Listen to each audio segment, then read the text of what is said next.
Pemirsa, satu persatu fakta tragedi Stadion Kanjuruhan yang merenggut ratusan nyawa supporter Arema FC terungkap. Ratusan orang terjebak di sejumlah pintu stadion bagian tribun selatan yang terkunci. Untuk melihat dari dekat lokasi yang menjadi tragedi Kanjuruhan, kami sudah tersambung bersama dengan rekan Anwar Fuadi langsung dari Stadion Kanjuruhan, Malang, Jawa Timur.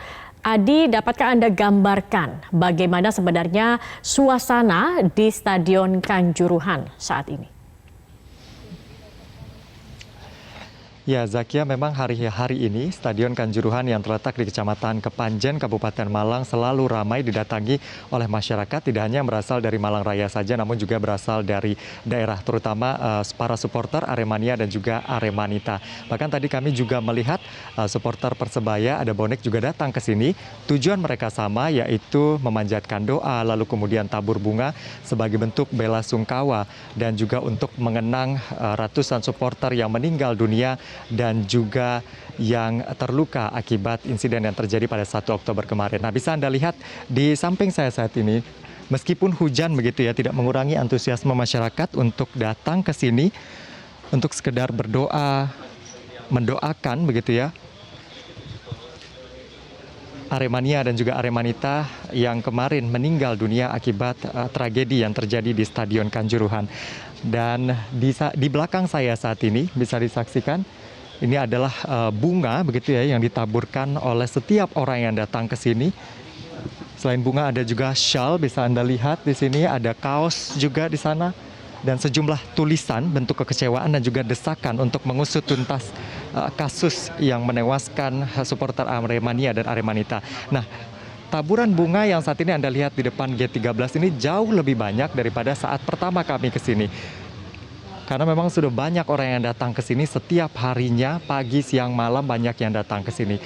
Gate 13 Tribun Ekonomi ini bisa dibilang salah satu dari sekian banyak gate yang diduga menelan banyak korban jiwa. Anda bisa bayangkan ketika terjadi kericuhan di dalam, ketika gas air mata ditembakkan ke tribun, para penonton mencoba untuk turun ke bawah melalui gate 13 ini. Dan diduga pada saat itu pintu tertutup dan tidak bisa dibuka sehingga terjadi penumpukan di dalam. Dan itulah yang menyebabkan atau menjadi salah satu pemicu banyaknya korban jiwa. Bahkan banyak yang menyebut ini seperti kuburan massal, lalu kemudian banyak jasad yang ada di Gate 13 pada saat kejadian. Banyak yang juga yang berteriak kesakitan, mereka sesak nafas, belum lagi tembakan gas air mata yang ditembakkan menuju tribun, salah satunya ke arah G13 ini. Bisa Anda lihat, kemarin Presiden juga sudah datang ke sini begitu ya untuk melihat langsung. Dan Presiden, salah satu concern Presiden adalah yang pertama terkait dengan pintu itu tadi, yang bisa dibilang tertutup pada saat itu. Dan pintu ini bisa dibilang juga kecil begitu ya. Sehingga untuk menampung massa yang cukup banyak tentu tidak cukup sehingga bisa menyebabkan terjadinya desak-desakan. Selain itu yang menjadi sorotan Presiden adalah tangga. Nah, tangga yang ada di Gate 13 ini menurut keterangan Presiden ini bisa dibilang cukup sempit dan Anda bisa melihat pegangan tangga yang berada di kanan layar Anda ini juga sempat rusak begitu ya ketika terjadi desak-desakan antar para supporter.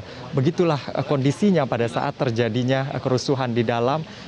Mereka mencoba keluar namun tidak bisa sehingga terjadi penumpukan di sana, banyak yang kehabisan oksigen sehingga banyak yang meninggal dunia. Nah, kalau kita simak begitu ya beberapa hari ini, Gate 13 ini sudah tentunya familiar bagi Anda karena sering disebut baik juga oleh aparat kepolisian yang saat ini sedang melakukan investigasi, Presiden yang juga sudah mengunjungi, Kompolnas juga menyoroti hal ini, termasuk juga PSSI. PSSI ini sudah memberikan sanksi disiplin bagi Ketua Panpel yaitu Abdul Haris dan juga Security Officer dari Panpel Arema yaitu Suko Sutrisno karena kelalaiannya. Ialah yang bertanggung jawab begitu untuk melakukan pengamanan. Ia juga yang bertanggung jawab terkait dengan alur keluar penonton dari Gate 13 ini.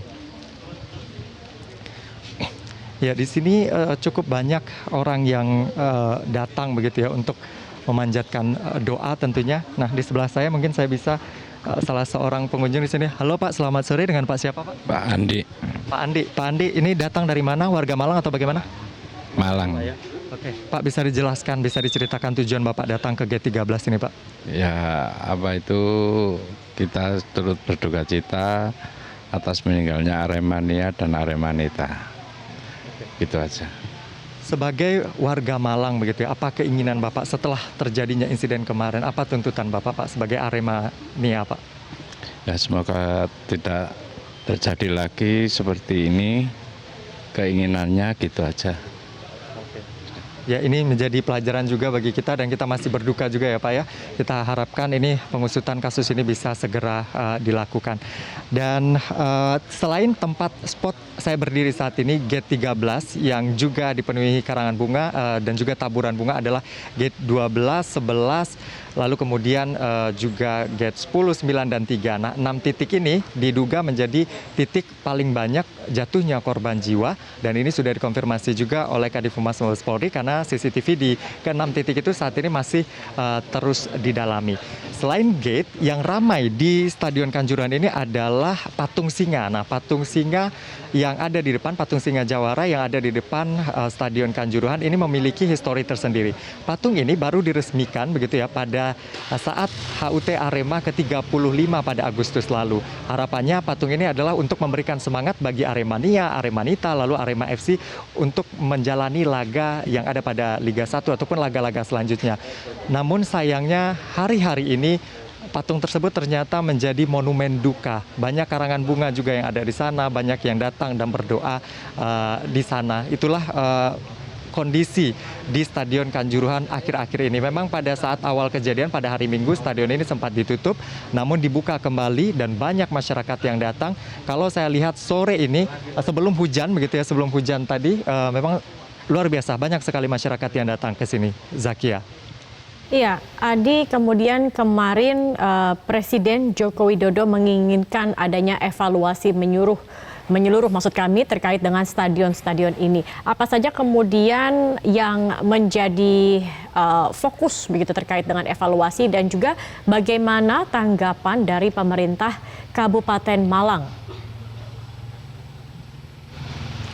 Ya, Zakia, benar sekali kemarin Presiden sempat datang ke sini. Presiden melihat begitu ya, melakukan peninjauan ke beberapa fasilitas yang ada di Stadion Kanjuruhan termasuk gate 13 tempat saya berdiri saat ini. Pesan Presiden adalah meminta Menteri PU untuk melakukan audit menyeluruh begitu terkait dengan fasilitas olahraga khususnya stadion untuk Liga 1, Liga 2, dan juga Liga 3. Apakah ini sesuai standar atau tidak? Manajemen lapangannya juga harus dievaluasi. Itu spesifiknya untuk perintah dari Presiden, termasuk juga menyoroti gate dan juga tangga yang terlalu curam. Lalu kemudian hal ini juga direspon oleh pemerintah Kabupaten Malang. Kemarin Sanusi, Bupati Malang juga ikut bersama rombongan Presiden dan mengatakan pihaknya belum menghitung kerusakan, tapi pihaknya ini akan menunggu begitu ya dari Kementerian PUPR yang akan datang untuk melihat fasilitas dan juga melakukan evaluasi. Artinya memang pemerintah kabupaten menyambut baik dan juga menerima masukan tersebut dan menyambut baik evaluasi yang disampaikan oleh Presiden tersebut. Zakia. Baik, Adi, terkait dengan Stadion Kanjuruhan ini sendiri sebelum terjadinya tragedi, apakah sebelumnya juga sempat ada bisa dikatakan masukan ataupun juga informasi terkait dengan bahwa memang stadion ini misalnya di bawah standar atau kurang layak untuk dipergunakan sebagai tempat bertanding seperti itu? Ya, Zakia, kalau kita lihat memang Stadion Kanjuruhan ini bisa dikatakan stadion yang besar gitu, stadion terbesar yang ada di Malang dengan fasilitas yang cukup mumpuni. Apalagi lahan parkir di Stadion Kanjuruhan ini juga sangat baik sehingga kalau bisa dibilang di bawah standar ya kita tidak bisa menyimpulkan itu, namun selama ini pertandingan di sini berjalan dengan baik, pengamanan juga berjalan dengan baik, sehingga ini menjadi evaluasi ketika terjadinya insiden atau tragedi pada saat pertandingan melawan Persebaya pada 1 Oktober lalu. Tentunya pintu yang kecil lalu kemudian tangga yang curam ini bukan faktor tunggal, karena yang menyebabkan menurut keterangan Aremania dan Aremanita yang menyebabkan mereka berbondong-bondong dan lari ke sini adalah tembakan gas air mata. Jadi semuanya juga harus dievaluasi. Zakia. Baik, terima kasih Anwar Fuadi atas laporannya. Nanti kami akan terus tunggu bagaimana perkembangan dari sana. Selamat sore.